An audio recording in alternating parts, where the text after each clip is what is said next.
أهل السنة والجماعة السلفيون. السلفية هي الفرقة الناجية، هم أهل السنة والجماعة. Soufiane qui avait posé la question de la cigarette, est-ce que c'est makrouh ou c'est haram?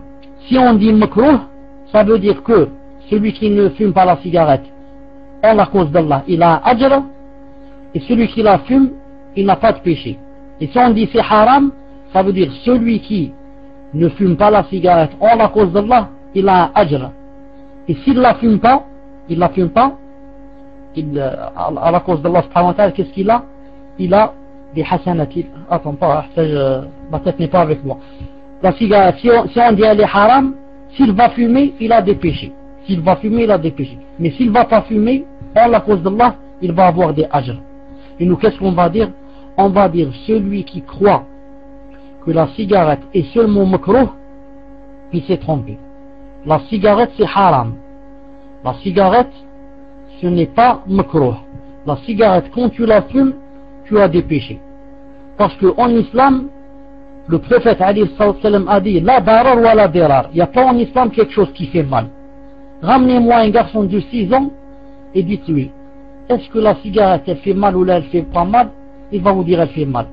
Apportez-moi quelqu'un de 70 ans qui a fumé pendant 40 ans. Je vais rentrer avec lui, faire une radio de, je sais pas comment ça s'appelle à l'intérieur, elle dit kibda wa kada, et je vais lui montrer comment est devenu ce qu'il a à l'intérieur avec le kibda. Je vais lui montrer le poumon. Je vais lui montrer le poumon, comment qu'il est tout noir, comment qu'il est troué, hein, le poumon, naam. Je vais lui montrer comment qu'il est noir, comment qu'il est troué, comment qu'il commence à se... Il y a cette tête, hein. Il y a des morceaux déjà qui vont commencer à tomber. Ensuite, il va avoir le cancer très bientôt, Allah subhanahu wa ta'ala l'afiyah. Ensuite, ça veut dire qu'il s'est suicidé. Toute personne meurt à cause de la cigarette, ça veut dire qu'elle s'est suicidée. Parce que Allah Azza wa Jal a dit, il n'y a pas en islam quelque chose qui fait mal. Et vous devez savoir aussi une chose très importante, certains les gens ne connaissent pas bien le din, etc. Qu'est-ce qu'il va dire, miskin, le pauvre? Il va dire, nafsi, c'est mon âme, je suis libre, c'est mon âme, je fais ce que je veux. Je lui dis, non, pardon, ce n'est pas ton âme. C'est Allah Azza wa Jal qui t'a créé ton âme et qui l'a laissé en toi une amana. Il te l'a laissé amana chez toi. Il te l'a laissé en dépôt. Et demain, quand tu meurs, il va te dire, donne-moi mon amana.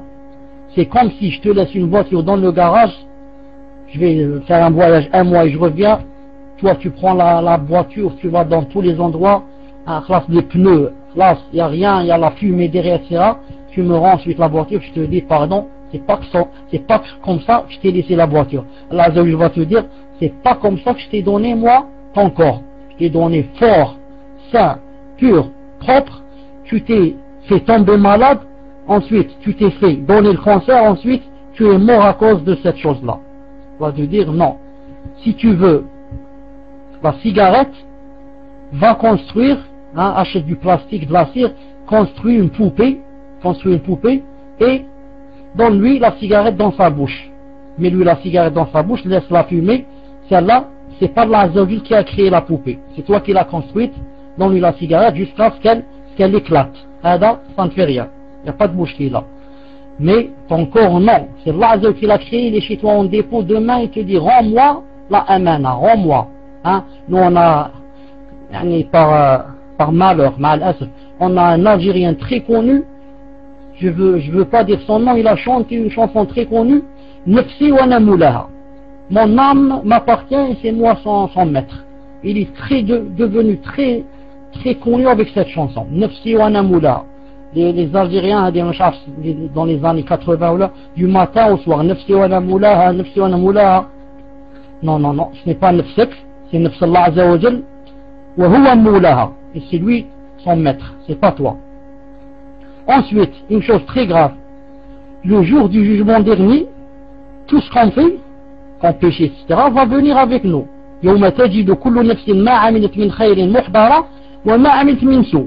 Le jour où chaque personne qui viendra trouvera tout ce qu'elle a fait de bien devant elle et tout ce qu'elle a fait de mal devant elle.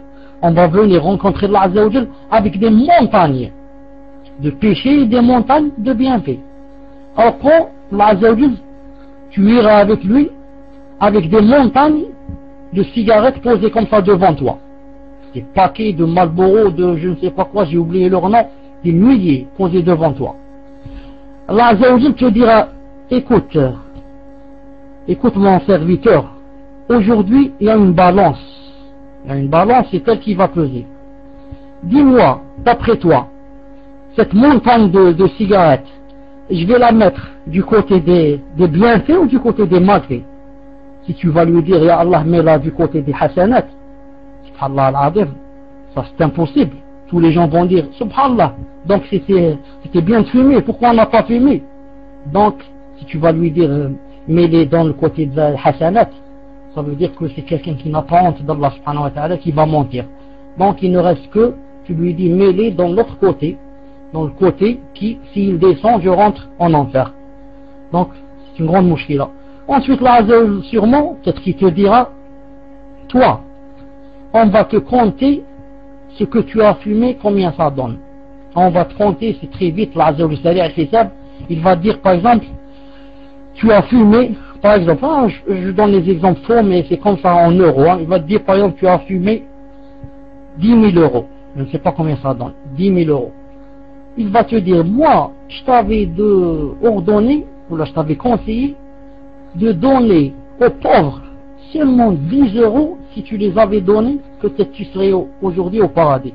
Et regarde combien tu as jeté comme ça, 1000 ou 10 000 ou là, je sais pas, 100 000 euros qui sont partis comme ça, en fumée. Et puis quand quelqu'un, l'Azzawajal le guide, il fait rentrer, il mène dans son cœur, et il déteste cette cigarette, et ensuite il ne fume plus. Parce que c'est l'Azzawajal qui aide. Personne ne peut, il va dire demain je vais arrêter la cigarette. Sauf s'il fait des doigts à Allah subhanahu wa ta'ala jour et nuit pour qu'il l'aide et qu'il soit sincère et que khalas, il a une conviction que c'est haram.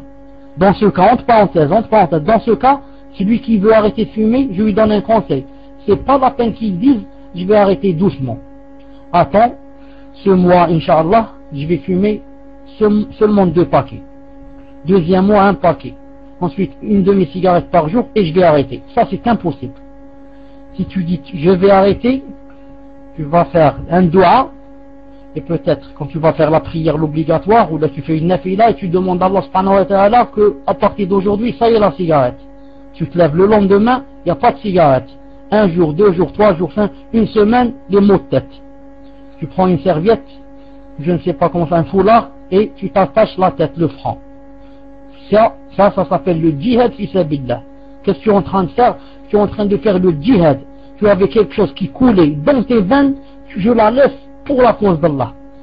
La cigarette, c'est pour moi la chose la meilleure au monde, mais je vais la laisser en la cause d'Allah. Si c'était que Allah Azzawajal qui ne voulait pas, j'en aurais fumé 5 paquets par jour. Mais à cause d'Allah Azzawajal, je suis prêt à ne pas fumer et à ne pas boire l'alcool qui coule dans mes veins. Allah Azzawajal dira, voilà le vrai croyant. Voilà la chose qu'il aime plus.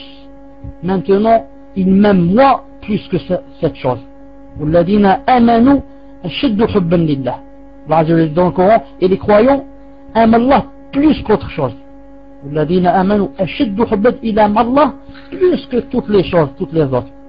Il a dit dans le Coran, Walladina jahadu fina lanahdiyannahum subulana.